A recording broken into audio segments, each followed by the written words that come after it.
Morning students. So welcome to today's video lecture. So till the last lecture we have completed our discussion up to tension members. So today we'll start our new topic, new unit, that is compression members. It's a longer topic. It will take a bit longer, much more time. We'll indulge more into this unit. Okay. So need to understand the concepts first. So compression member. Let us define what is a compression member. A compression member is a structural member which is straight and subjected to two equal and opposite compressive forces applied at its two ends. So as the name suggests, compression members, any member which is carrying compressive loads. Like for example, when you do analysis for a truss is basically a bridge girder, okay, a truss girder bridge, where a truss is basically a member, structural member which carries only axial loads, that is compressive and tensile forces. So it is not designed for bending moments and all, shear and bending, only axial, compressive and tensile load. So that member of a truss, maybe a bridge girder, maybe a roof truss, anything it is. So it consists of, it will carry compressive loads. So any member which is acted upon at its two ends by two compressive loads or forces is a compression member. Now example are column, stanchion. These are vertical compression members which support the floors and girders in a building, maybe a industrial building, and they are subjected to heavy loads. So any building, columns, they are used to transfer the load from one floor to another.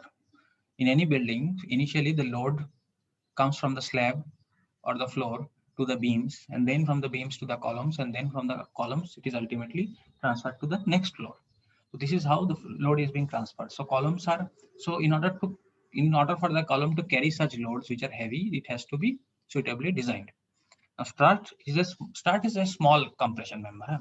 Generally it is inclined, it is not vertical like we do for trusses also. Struts are used, and these are used in roof trusses mainly and used as bracing, which are small in span. It is lightly loaded. And struts will fail in, struts don't buckle because the length is small, so they won't buckle. Okay, they will fail by crushing, whereas your columns and stanchions, posts and other compression members, they will undergo buckling. So now there is a classification being made between long column, intermediate column and short column. So how do you classify columns? According to the length. So long column is having more slenderness ratio. Intermediate column is having intermediate amount of slenderness ratio. Short columns is having smaller slenderness ratio. Now, you might recall while designing columns in case of RCC, which you have learned in the earlier semester, slenderness ratio was an important parameter. The design for compression members, whether for RCC or for steel, starts with slenderness ratio. So it's a very important parameter. So you need to understand this clearly. So, but the classification of long columns and short columns in both RCC and steel are different.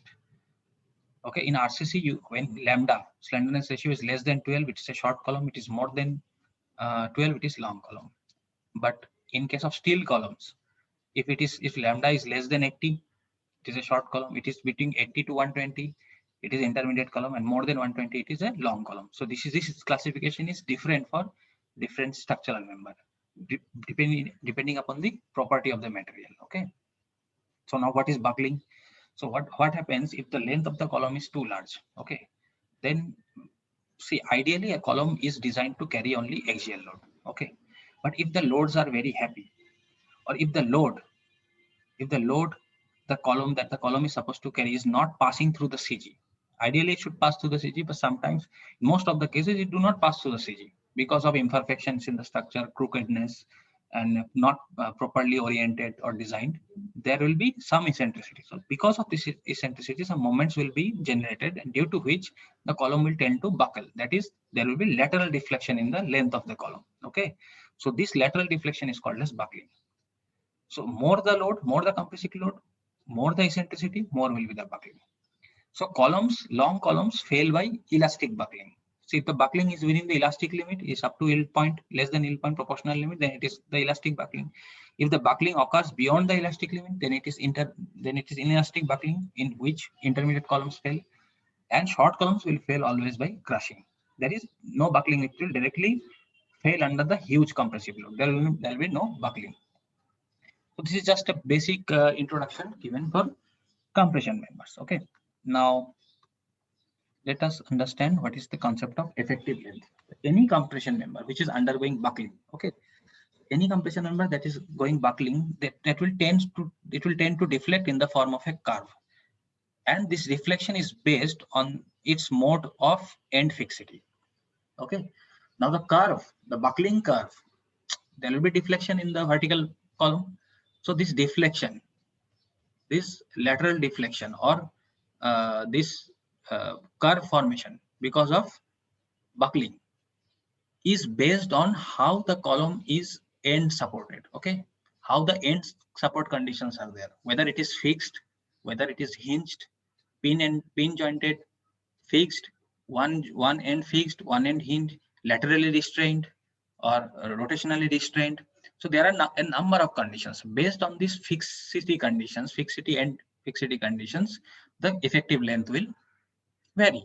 Now, effective length, if it is defined, it is the distance between these points of contraflexion on the deflection curve of a compression member is the effective length of a column. Now, if you have a look at this, suppose this is a column. Now, these two ends, this end and this end, this is pin jointed. Okay, this is hinged, or you can say pin jointed. So it will deflect like this. But if it is fixed, suppose it is fixed here. Let us consider this case, it is fixed. So if it is fixed, then this column will deflect here like this, in this shape. So the effective length will not be the length of the entire column, but the length from which the point of contraflexion. The point of contraflexion is somewhere here in this case, and somewhere here. So distance between these 2 points where the curve is changing is sign. This is called point of contraflexion. You might have heard this while studying bending moments and shear force. What is point of contraflexion? The point at which the shear force or the bending moment changes sign. Usually the bending moment changes sign, that is the point of contraflexion.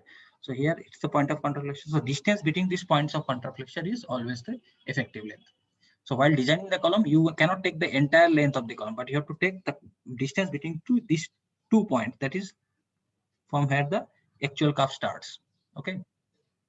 So see, for it is free, fixed and free. So there will be different deflection curves, and accordingly there will be different effective length. So effective length is given by K into L, where K is any constant. Now this value of this constant will depend on the boundary condition. Okay, at one end and the other end, means how it is, what is the condition at one end for translational motion and for rotational motion of the fixed support of the supports. Okay. So lambda, that is the effective length, slenderness ratio is given by KL by R, where R is the radius of gyration. Now sometimes these columns are provided with lateral restraint or support, which are called as bracing. Now sometimes you see, suppose this is a column. Okay, this is a column, and sidewise there may be another angular column or strut which will brace it. That means it will not allow this column to deflect laterally. So these are called as bracings. These bracings are provided in roof trusses. Bracings are provided in truss girders. Okay, for lateral to control the lateral deflection. So whenever you are providing bracing, your effective length will decrease and slenderness ratio will increase.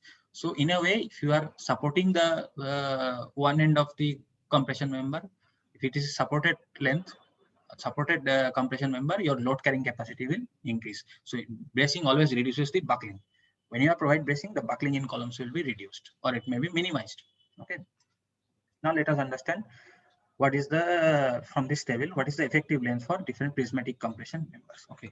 Now the boundary condition, let us understand. This is at one end, this is at other end. One end means one end this, other end is this. Okay. Now first case is, see, this is the schematic representation. First case is translation, it is fixed. Okay, this end is fixed and this end is free. Now translation, it's fixed. That translation means this support will not move in this direction. It is fixed. And rotation, that it will not rotate also. There is, so if there is fixed joint, in fixed joint, you know, fixed supports, there is no rotation and there is no translation. Properly fixed, fully fixed. Okay. Partially fixed means there may be translation only one, maybe translation or rotation. But in this case, it is totally fixed. That means there is no translational motion or no rotational motion. Okay. So restrained in translation, restrained in rotation. Other end, it is absolutely free for translation, absolutely free for rotation, since there is no support here. So in that case, your effective length will be 2 into L, where K will be 2, twice the length of this member. Okay. Second case using, if one end is free for translation, that is this end, this support is translation means one direction in this vertical direction or horizontal direction, this support is allowed to move. So it has 1 degree of freedom. So this support is free in translation, but rotation is not possible. Okay. Another is, it is another end is, it is translation, it is restrained, fixed, and rotation can be allowed. Okay. So in this condition also it is 2L. Likewise, restrained, at one end restrained, translation is restrained, rotation is free. So this is case of pin jointed members or hinged joint. Hinge joints may, there is no translation, but there is rotation. Rotation you are allowing. Same in the other end also, restrained, translation restrained, rotation is free. So in that case, it is simply L. Okay. Now, another, this case, fourth case is, if it is restrained, translation is restrained, rotation is restrained at one end, other end, translation is free and rotation is restrained. For in this case, it is 1.2L. Likewise, the fifth case, all are restrained and except for the other end, rotation is free. So this is the curve, deflection curve in this case. So it will be 0.8L. Both ends fixed. Both ends means all the movement, whether it is translation or rotation, they are restrained. So your effective length will be reduced to 0.65L. So according to the, remember, whatever the support condition is given in the question, you have to understand what is the support condition or what is the boundary condition given for the column. And according to that, you have to select what is the effective length. So this is an important criteria. If you choose the effective length inaccurately or differently, your slenderness ratio will be different and load carrying capacity for the column will also be different. So very judiciously and wisely, we have to choose what is the effective length, and you have to understand what is the support conditions given for the column. Now, slenderness ratio. So slenderness ratio is the ratio of the effective length to the radius of gyration. This you already might have known also in, you might be familiar with this term, slenderness ratio, earlier in your engineering mechanics or structural analysis and other parts. So this is given by lambda equals to KL by R, where KL is the effective length, R is the radius of gyration. Slenderness ratio is ratio of effective length by radius of gyration. Now consider this angle. Suppose this is angle. So there are two legs. This is a, let us suppose this is a unequal angle. Okay, legs are of different. Now it will have how many axes of, one axis here, one axis here, one axis here, and one axis here. Along each of these four axes, it is unsymmetrical. It is not symmetrical. It is unsymmetrical. Okay. Now, if you need to find, what we do is we find the slenderness ratio about all these axes. So first, if you are finding slenderness ratio about ZZ, lambda Z will be IZ LZ by RZ. Find effective length along this axis ZZ, and what is the radius of gyration along ZZ. So radius of gyration is given by RZ equal to root radius of gyration. How do you calculate? You find the IZ. You find what is the moment of inertia along ZZ and divided by the total area of the angle. Now remember one thing, moment of inertia for any geometrical shape will be different in different axes. Sometimes it might be same, and sometimes mostly in reality it is different, like IXX and IYY. So if you are selecting a section for angle section, IXX and IYY will be different. Generally IXX is higher than IYY, or it might be the reverse case also. So okay, so you are fine. Lambda Z you are fine. So lambda YY. So this is, instead of X A Z, you can also denote it as X. So along Y axis you are finding lambda Y equal to LY by RY. Find the effective length along Y axis, and then find what is the radius of gyration along Y axis. Then RY equal to root IY by A. Root LY by A. Again you find the radius of gyration within the same formula.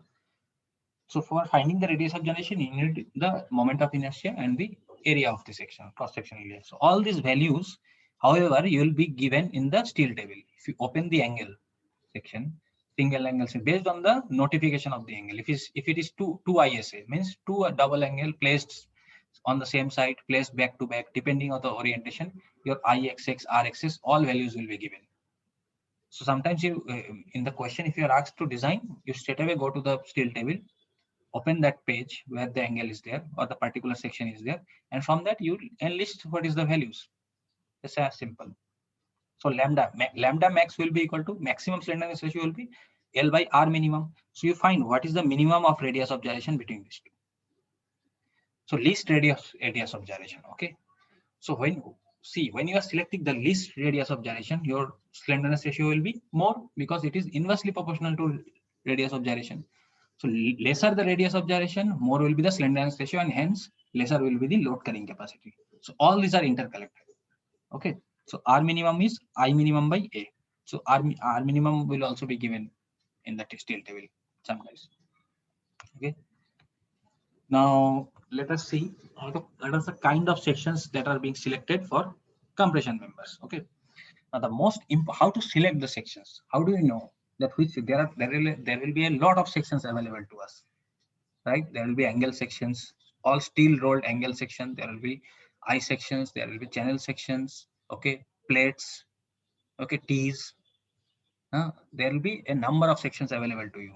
Maybe built up, maybe rolled. Okay. So now you have to judiciously decide which section to select and then check for that section, whether the section is capable. Whatever section you have designed, whether or taken up as the member, whether that section is capable for carrying the compressive load or not. That you have to design. This is only design of compression members. Okay. This is what we do in design of compression member in case of steel structures.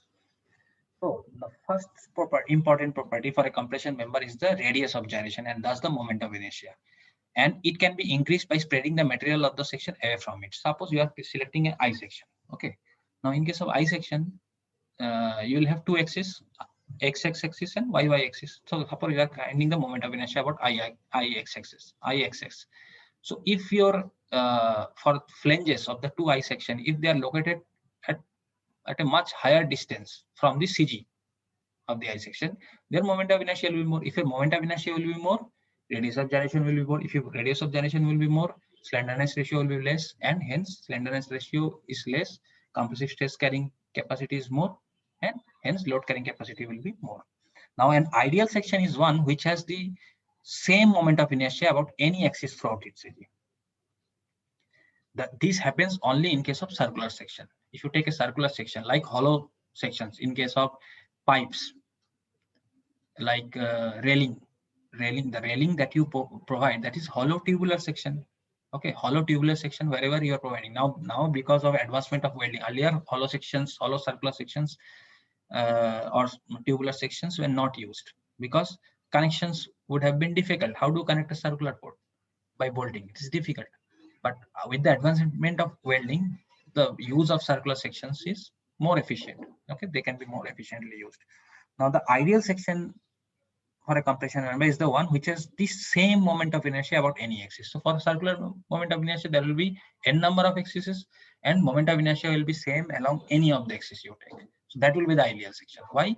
Because it will not be susceptible to see where if the radius of gyration is least. Suppose you are having 3 axes or 4 axes in this member. Suppose for this section we are taking, sorry, we are talking. There are 4 axes. Now you find R, radius of gyration, for all the axes, RUU, RYY, RVV, and RZZ. The value which is the least, suppose if the least value comes along RVV, then this angle will be susceptible to buckling along this axis only because it is having the least radius of gyration. So remember, the axis along which the radius of gyration is least, so we need to take care of that. So along that axis, the column might tend to buckle. So what we do to prevent the buckling? We provide bracing. In case of portal frames, we do that. We provide bracings so that the buckling is minimized or reduced. So least radius of gyration is the critical thing here. Okay. So now the greater the moment of inertia, more is the radius of gyration, lower is the slenderness ratio, and hence load carrying capacity will. This I have already explained. Now let us see some sections that we do use as take as compression members. Okay. Now these two angles, unequal angles connected back to back. Okay. Spacing is less. Now these two angles with a spacing, certain spacing S. Now these two angles connect, these are connected back, these are back to back, and these are placed now face to face. So this is one single built up section. Okay, these are all built up sections. What happens when you increase the spacing? Your moment of inertia about certain axis will increase because spreading is more. Okay, about the certain axis, whether either about IYY or I axis that you have to need to find out and calculate will be more. And thereby, whilst just by spreading, just by keeping distance between these two, you are in a way increasing the overall moment of inertia of the section along the particular axis. When you are increasing the overall moment of inertia, your radius of gyration is also increasing, and thereby what you are doing, you are increasing the stability because slenderness ratio will reduce if radius of gyration is more, and you are increasing the stability of the structure, and hence the load carrying capacity will be more. So that this optimal spacing S is also another important thing that we will take up some design problems to understand this better. Now these angles star form. Okay, this is also another form. Now see, this is symmetrical along this axis and along this axis. Okay, so along these two axes your moment of inertia will be same. So that you have to see. So these are various arrangements how these members together they can form a compression member. Here 4 angles are placed like this. 4 angles are placed with one plate. Okay, in case of plate butter connection, 4 angles are placed like this. So this is used in case of lacings. Lacings will learn how lacings are designed in case of compression members. Here with 2 plates, 2 angles each, and then they are spreaded with this distance S. Again 4 angles and then 2 plates. Here same connection. Here you are providing 2 plates. Okay, then 2 plates, again 4 angles, and top also you are providing plates. Sometimes if the moment of inertia is insufficient, we provide plates, cover plates over the flange. Okay, now here you are providing channel sections. Again channel section placed back to back with a certain spacing. Here there was no spacing, here there is spacing. Okay, channel section placed face to face. Okay, then I section with angles and cover plates. Not I section, this is a built up section. Okay, I section with plates and angles, and this is simple plate girder. Okay, so these are the various available sections that are available. These are all built up sections. So this is the kind of arrangement that you can provide in any compression member. So this is how you increase the stability of the compression member. This is very important. So the type of section has this concern. Okay, so different types of sections will behave differently depending upon the radius of gyration, depending upon the moment of inertia, depending upon the slenderness ratio, overall slenderness ratio. So sometimes ISHB is used. Heavy column sections are used to when the load is heavy. Then we take ISHB. There are for I sections there will be ISLB, ISMB, and ISHB. If load is heavy, like for stanchions and all, use ISHB. Usually we take ISMB. ISLB is ISLB is used only in lintels or struts. So very rarely that is used. Okay. So depending on the load, you have to select the section. But whatever section you are selecting, you have to make sure that it carries it is safe in carrying the compressive load that it is being designed for. That only we do for designing compression members. In the next class, we'll study about the types of buckling and column formula, and how to design the axially loaded compression members, how the design procedure is being done, and how do we design lacing, batted, okay, built up columns, how lattice columns, how they are designed. All these things we'll discuss. We'll continue our discussion in the next class. Thank you.